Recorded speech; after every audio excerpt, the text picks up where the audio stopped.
My name's Tanya March and I'm the owner of Slabtown Tours, and I'm doing one of our virtual tours today, but we're going to take part of this and put it into a little education about how to research a home. I've been asked to do a webinar, so I'm hoping you don't want to just see me sitting at my couch at home. So in 1931, the city of Portland renumbered the streets. This house that we're at right now is in St. John's. So St. John's had a number of street name changes. We're on Hartman Street. Hartman Street, 3 blocks of it is still Hartman. Some of it became Trumbull.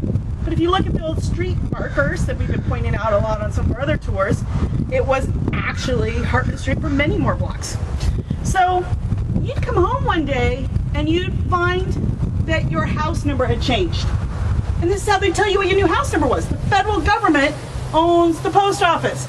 And so under the New Deal era, they wanted to make it so the postman, we just saw our local postman walk by, would be able to deliver mail. Portland had half addresses and 3/4 addresses, especially in neighborhoods like Old Town, Chinatown. It got a little crazy. It took, I believe, 2 years for them to completely put these little white tiles with black numbers up on houses. So if you're researching your house and your house is older than 1931, you need to know what all of its original numbers are. Otherwise, when you look at old newspapers and Ancestry.com, you won't be able to actually research your house because you won't be able to find it.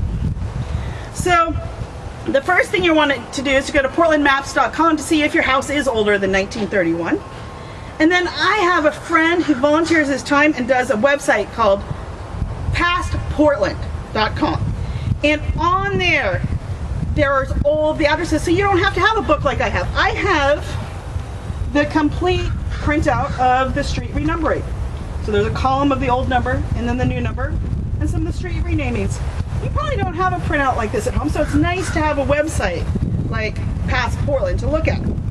There's some historic documents on about 21% of the homes on that website. So search tips include leave off the avenue and park and street on the street you're looking at. So for Hartman, you could include the N for north, but you wouldn't have to include the street part. And look and try to find your original number. Once you have your original number, we're going to do another series about how to use the library website to research old Oregonian articles. So once you have your historic street number, you're going to be able to go and find articles, sometimes obituaries, sometimes crime and murders, all sorts of fun stuff. And as you know, I love to lead ghost tours, so of course I chose a zombie house as our test site for today's video.